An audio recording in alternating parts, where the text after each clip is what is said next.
नमस्कार। आज हमारे पास एक बहुत ही दिलचस्प व्याख्यान के कुछ अंश हैं। ये शासन और राजनीति पर एक बिल्कुल ही अलग नजरिए से बात करते हैं। हाँ, मतलब हम अक्सर राजनीति को चुनाव, पार्टियों, सत्ता के खेल की तरह देखते हैं। बिल्कुल। लेकिन ये स्रोत हमें सीधे प्राचीन भारत के शास्त्रों, खासकर महाभारत और उपनिषदों की दुनिया में ले जाता है और एक शब्द सामने रखता है, राजधर्म। और ये शब्द आज की राजनीति से इतना अलग है कि इसे समझना ही मतलब अपने आप में एक यात्रा है। ये सिर्फ शासन करने का कोई मैनुअल नहीं है, बल्कि एक गहरी नैतिक और आध्यात्मिक जिम्मेदारी की बात करता है। तो आज हम एक तरह से एक पड़ताल करने वाले हैं। हमारा मिशन है इस व्याख्यान के अंदर छुपे उस ब्लूप्रिंट को खोजना जो ये दावा करता है कि शासन करने का एक बेहतर तरीका मौजूद था। हम समझेंगे कि राजधर्म आखिर है क्या, ये आज की राजनीति की आलोचना क्यों करता है और कैसे। और सबसे जरूरी कि इस पुरानी सोच में आज के लिए क्या कोई समाधान भी छिपा है। तो चलिए इस गहरी पड़ताल में उतरते हैं। स्रोत की शुरुआत ही होती है राजनीति के कुछ पुराने नामों से। राजधर्म, दंड नीति, अर्थनीति। और एक नाम है क्षात्र धर्म। और इस एक शब्द में ही मुझे लगता है पूरी विचारधारा का सार छुपा है। अच्छा, वो कैसे? देखिए, क्षत्रिय शब्द का जो मूल है वो क्षति शब्द से आता है। क्षति यानी कि नुकसान। बिल्कुल। तो जिसका धर्म ही समाज को, संस्कृति को, लोगों को हर तरह के नुकसान से बचाना है, वही क्षत्रिय है। और इसी से राजधर्म का जन्म होता है। ये सिर्फ पॉलिटिक्स नहीं, बल्कि समाज को बचाने की एक उत्कृष्ट नीति है। ठीक है, तो ये तो हुई एक आदर्श परिभाषा। लेकिन फिर सवाल उठता है कि आज की राजनीति में इतनी समस्याएं क्यों हैं? मतलब कहाँ गड़बड़ हुई? और यहीं पर ये स्रोत एक बहुत ही चौंकाने वाला तर्क देता है। वो कहता है कि आज की राजनीति की असली समस्या भ्रष्टाचार या पार्टी पॉलिटिक्स नहीं है। तो फिर क्या है? समस्या है एक दार्शनिक भूल, जिसे वो देहात्मवाद कहता है। देहात्मवाद मतलब सारी राजनीतिक समस्याओं की जड़ एक फिलोसॉफिकल मिस्टेक है। ये तो बहुत बड़ी बात है। हाँ, इसका सीधा सा मतलब है चेतना को सिर्फ शरीर तक सीमित मान लेना। ये सोच कि मैं बस ये शरीर हूं और इसके बाद कुछ नहीं। जब कोई शासक या नेता इस सोच के साथ काम करता है तो उसकी नजर सिर्फ आज पर, सिर्फ इंद्रियों के सुख पर और बस सत्ता पर टिक जाती है। वो भविष्य नहीं देख पाता, अदूरदर्शी हो जाता है। और जब ऐसे लोग देश का विकास मॉडल बनाते हैं तो इस व्याख्यान के शब्द हैं कि परिणाम विस्फोटक होता है। और हमें चारों तरफ शायद यही दिख रहा है। ये तो वाकई सोचने वाली बात है। तो अगर ये समस्या है तो फिर आदर्श क्या है? ऐसा कौन सा नजरिया है जो दूरदर्शी हो सकता है? इसके लिए स्रोत हमें उपनिषदों की तरफ ले जाता है।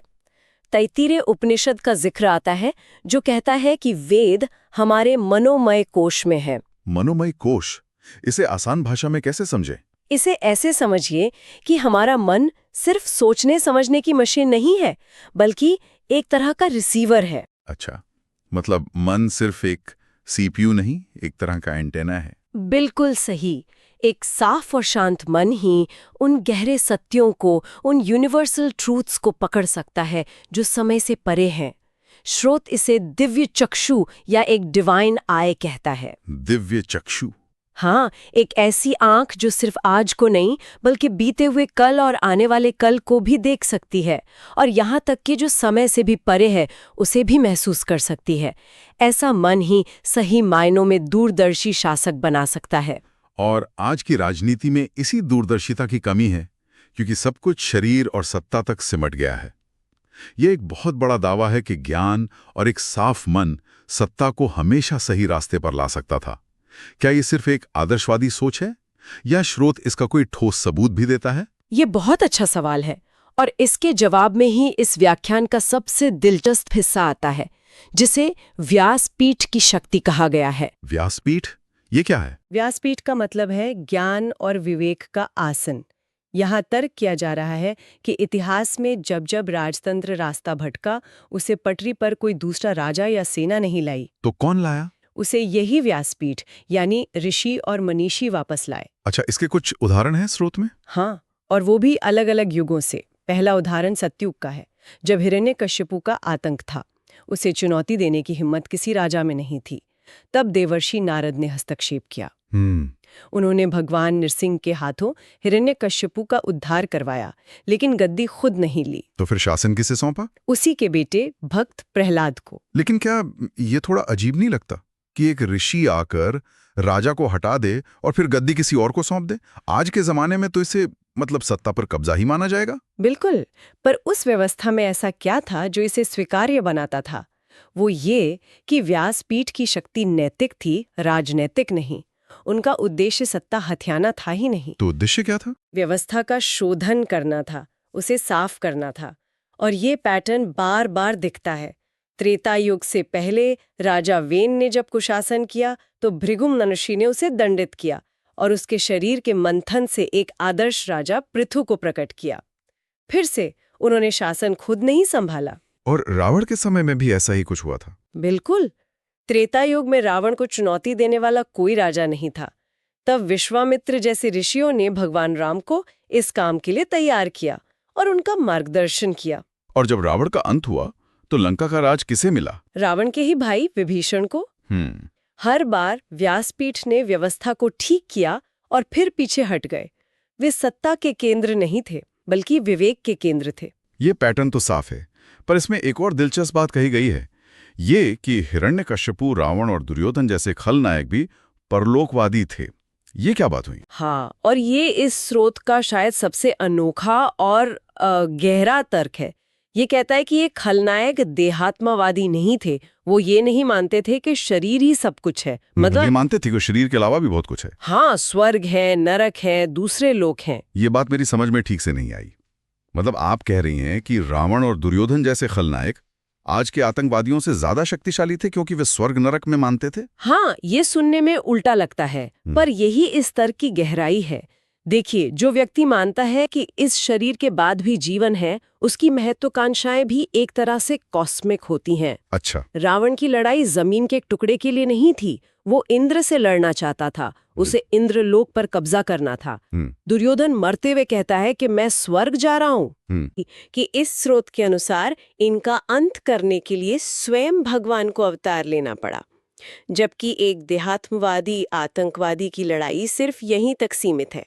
इसी दुनिया में, इसी शरीर के लिए उसका दायरा बहुत छोटा है। यह दृष्टिकोण तो वाकई सोचने पर मजबूर करता है कि उस समय के खलनायक भी एक बड़ी कॉस्मिक पिक्चर में विश्वास रखते थे। लेकिन इससे एक और सवाल उठता है, अगर शासक इतने शक्तिशाली और कभी-कभी निरंकुश हो सकते थे, तो फिर आम जनता की आवाज कहाँ थी? एक आम धारणा तो यही है कि राजतंत्र में लोगों की कोई सुनता नहीं था। क्या स्रोत इस पर भी कोई रोशनी डालता है? हाँ, और वो इस धारणा को एक भ्रम बताता है। महाभारत के शांति पर्व का उदाहरण दिया गया है, जहां राजा के मंत्रिमंडल की संरचना बताई गई है, और ये आज के लिए भी बहुत प्रासंगिक है। कैसी थी ये संरचना? राजा के मंत्रिमंडल में देखिए, 4 ब्राह्मण होने चाहिए थे जो शिक्षा, न्याय और निस्वार्थ सलाह का प्रतीक थे। ठीक है। 8 क्षत्रिय, ताकि सुरक्षा की बागडोर किसी एक के हाथ में न रहे, एक संतुलन बना रहे। 21 वैश्य जो अर्थव्यवस्था, कृषि और व्यापार देखते थे। 3 शूद्र जो लघु उद्योग और सेवा कार्यों की देखरेख करते थे। और कोई? और 1 सूत जो एक तरह से सांस्कृतिक मंत्री था। अरे वाह, ये तो समाज के हर वर्ग को प्रतिनिधित्व देने वाली एक बहुत सोची समझी व्यवस्था लगती है। बिल्कुल, मतलब सोचिए, उस जमाने में भी मिनिस्टर ऑफ कल्चर का पद था। ये दिखाता है कि समाज को चलाने के लिए सिर्फ पैसा और फौज ही नहीं, बल्कि कला और कहानी भी जरूरी मानी जाती थी। तो अगर पुरानी व्यवस्था इतनी सोची समझी थी, तो आज के तथाकथित लोकतंत्र, जैसा कि ये स्रोत कहता है, उसमें कहाँ गड़बड़ हो गई? इस व्याख्यान में इस पर क्या कहा गया है? इस पर बहुत तीखी टिप्पणी है। ये उन 3 रास्तों का विश्लेषण करता है जो कोई अच्छा, आध्यात्मिक या विवेकशील इंसान आज की राजनीति को सुधारने के लिए अपना सकता है, और तीनों को ही असफल बताता है। अच्छा, कौन से हैं वो 3 रास्ते? पहला रास्ता है किसी मौजूदा राजनीतिक दल में शामिल हो जाना। लेकिन तर्क ये है कि पार्टियां अपनी विचारधारा और कार्यशैली पर इतनी सख्त हो जाती हैं कि वो किसी बाहरी सुधारक को पचा नहीं पाती। मतलब वो किसी को बाहर से आने नहीं देती, बल्कि कभी-कभी तो वो अपने ही बड़े समर्थकों को बाहर का रास्ता दिखा देती हैं, अगर वो उनकी तय लाइन से थोड़ा भी अलग चलते हैं। तो आप अंदर जाकर सिस्टम को बदल देंगे, इसकी संभावना बहुत कम है। ठीक है, ये तो समझ आता है। दूसरा रास्ता क्या है? दूसरा है कि आप एक नई राजनीतिक पार्टी बना लें। लेकिन इसमें इतना पैसा, समय और संसाधन लगता है कि जब तक आपकी पार्टी जमीन पर खड़ी होती है, आप खुद उसी व्यवस्था का हिस्सा बन चुके होते हैं जिससे लड़ने चले थे। वही समझौते, वही दांव पेच। बिल्कुल। और तीसरा रास्ता है कि आप कहीं मत जाइए, बस सबके आलोचक बन जाइए, दूर बैठकर सबकी आलोचना कीजिए। लेकिन उससे जमीनी स्तर पर कोई ठोस परिणाम तो नहीं मिलता। वही, आप बस एक कमेंटेटर बनकर रह जाते हैं। रुकिए, तो मतलब ये है कि आज के सिस्टम में सुधार के लगभग सारे रास्ते बंद हैं। ये तो बहुत निराशावादी बात है। मतलब अगर कोई सच में कुछ बदलना चाहे तो उसके पास कोई विकल्प ही नहीं है। आपकी निराशा बिल्कुल जायज है, और इसी मोड़ पर ये व्याख्यान अपने अंतिम और सबसे महत्वपूर्ण समाधान की ओर बढ़ता है।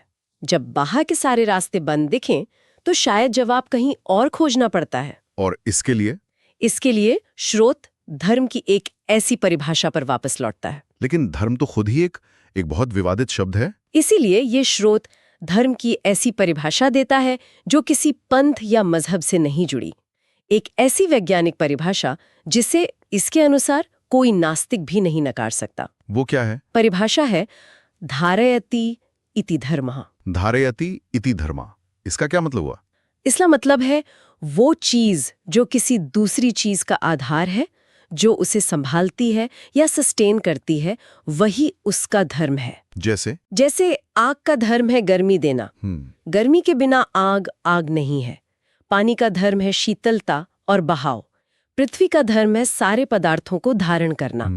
इसी तरह ये पूरी सृष्टि एक दूसरे को धारण किए हुए है। अच्छा। और इस पूरे सिस्टम को जो परम शक्ति धारण करती है वही परम धर्म है, जिसे आप चाहें तो ब्रह्म कहें या भगवान। अच्छा, तो धर्म का मतलब यहाँ किसी पूजा पाठ या रिचुअल से नहीं है, बल्कि चीजों के फंडामेंटल नेचर से है, उस कॉस्मिक लॉ से जो सब कुछ संभाले हुए हैं। ठीक समझे।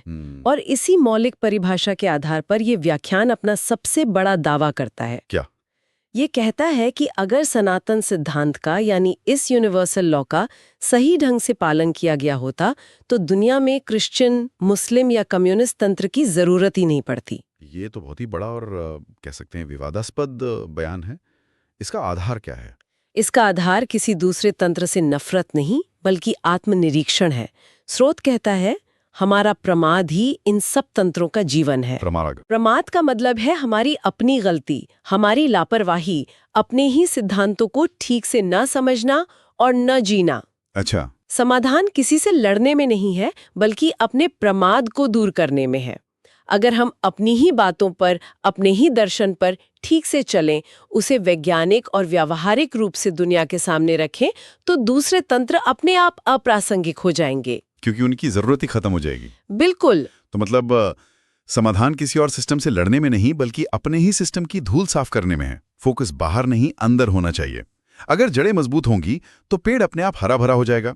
यही इसका केंद्रीय संदेश है। समस्या बाहर नहीं, हमारे अपने सिद्धांतों के अनुपालन में आई कमी में है।